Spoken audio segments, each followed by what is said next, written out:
કેન્દ્રીય મંત્રી મનસુખ માંડવિયાની જાહેરાત મંચની વાતે હાલ અનેક પ્રશ્નો ઉપસ્થિત થયા છે. શું પોરબંદર એટલી હદે બદનામ છે? વાત સાંભળીને પછી આ ઉપર સાંભળ્યું છે કે ઉદ્યોગો પોરબંદરની છબીઓના લીધે પ્રશ્ન આવે છે. વર્ષોથી નેતા 1995 પહેલાની વાત કરતા હતા કે 1995 પહેલા પોરબંદરમાં ગુંડાગીરી હતી જ અને 95 પછી પોરબંદરમાં સુધારો આવ્યો છે. શું આ વાતમાં આટલો મોટો તફાવત કેમ કે નવા સાંસદ આવીને નવી વાત જૂના નેતાને આજ દિન સુધી ભાષણો કર્યા? આનું શું? એક પ્રશ્નાર્થ ચિહ્ન આ વાત ઉપર જરૂર રાખે. પરંતુ પોરબંદરના લોકો જાણે છે કે ગુંડા કોણ અને નેતા કોણ અને પ્રજા કોણ. મનસુખભાઈની આ વાતને લઈને લોકોને અનેક ચર્ચાઓનો વિષય બન્યો છે. રોજ નવા અપડેટ જોવા માટે અમારી ચેનલને લાઈક, શેર અને સબસ્ક્રાઇબ કરો. અમારો વિડીયો પસંદ આવે તો કમેન્ટ જરૂર કરજો. ફરીથી મળીશું લેટેસ્ટ ન્યૂઝ સાથે. ત્યાં સુધી નમસ્કાર. રાહુલ ગાંધીની ટિપ્પણીને લઈને એક વિવાદ ચાલુ થયો છે. શું છે સમગ્ર વિગત? અને લાંબો સમય સુધી તમે પણ કોંગ્રેસમાં કામ કર્યું છે, તો એમાં આ પ્રયોગ કેવી રીતે થઈ શકે? હું જ્યારે કોંગ્રેસનો અધ્યક્ષ હતો એ વખતે, એટલે કે આજથી લગભગ 10 વર્ષ પહેલા રાહુલજીએ રાજકોટમાં કોંગ્રેસની એક મિટિંગ હતી.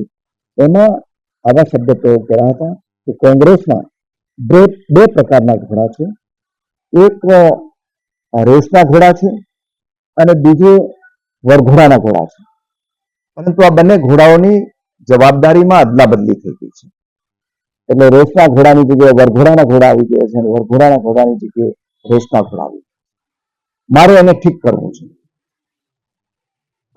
અમે એને હકારાત્મક તરીકે લીધું હતું અને એવું હતું કે ભાઈ એવું કદાચ હશે તો એ કંઈક આ પ્રકારનો ફેરફારો કરશે.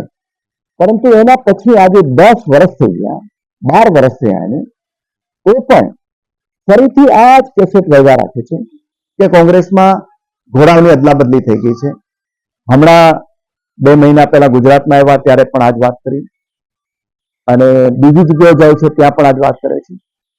હકીકતે કોંગ્રેસના કે કોઈ પણ પોલિટિકલ પાર્ટીના જે કોઈ કાર્યકર્તાઓ હોય એ પોતપોતાની રીતે કામો કરતા હોય છે અને ચૂંટણીઓમાં હાર જીત પણ થતી હોય છે. પરંતુ એના માટે કાર્યકર્તાઓની જવાબદારી નથી હોતી. જેટલી કાર્યકર્તાની હોય એના કરતા વિશેષ એમના નેતાઓની પણ હોય છે. આ જ કાર્યકર્તાઓના સમયની અંદર કોંગ્રેસ જીતતી હતી, અત્યારે હારે છે તો એને વરઘોડાના ઘોડા કહીને અપમાનિત કરવું એ વ્યાજબી વાત નથી.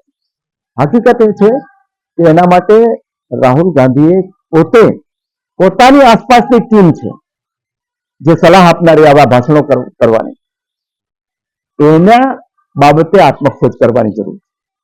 અને 2 દિવસ પહેલા એમણે ભોપાલની અંદર તો કહ્યું કે કોંગ્રેસની અંદર 3જા પ્રકારના ઘોડા છે અને એ ઘોડા એવા છે કે જે ઘોડા લંગડા છે અને એને રિટાયર્ડ કરવા જોઈએ. રિટાયર ના થાય તો એને ઓળખી અને એને હાંકી કાઢવા જોઈએ. હું માનું છું કે આ એક અપમાનજનક ટિપ્પણી છે. માત્ર કાર્યકર્તાઓનું નહીં પણ એક માનવી ગરિમાનું પણ અપમાન છે.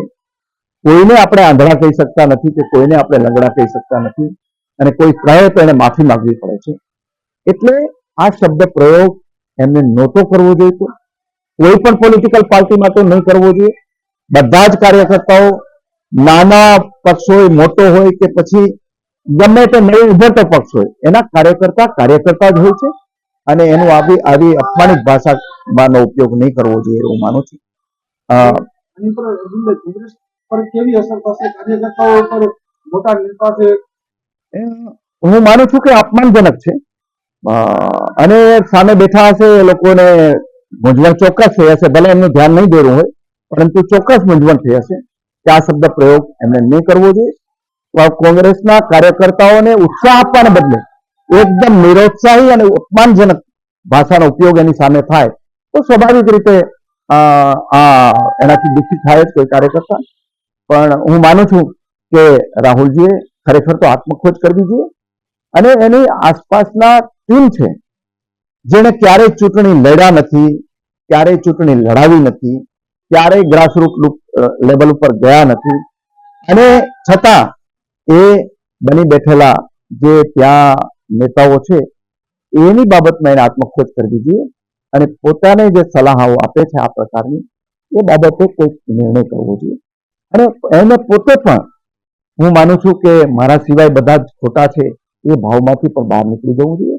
આખરે સર્વની જવાબદારી સંયુક્ત જવાબદારી હોય છે, એ એમણે પણ એનો સ્વીકાર કરવો. પરિવાર પોતાનો છે, ગાંધી પરિવાર કોંગ્રેસમાં પહેલેથી સક્ષમ છે, ક્યાંક એના ઉપર પણ ઘણા આક્ષેપ થયા હતા કે એકબીજા કારણે હારે છે, તો ક્યાંક આ મારે મારે મારે કોઈ પરિવારની વાત પણ નથી કરવી.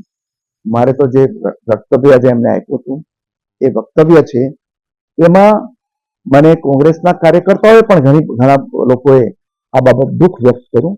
અને એ બાબતે મને એવું લાગ્યું કે ભારતની રાજનીતિમાં પરસ્પરનું સન્માન તો હોય જ છે એકબીજા પક્ષો સાથેનું, પણ કઈ નહીં તો પોતાના પક્ષના કાર્યકર્તાનું સન્માન દરેક લોકોએ જાળવવું જોઈએ એવું માનું છું.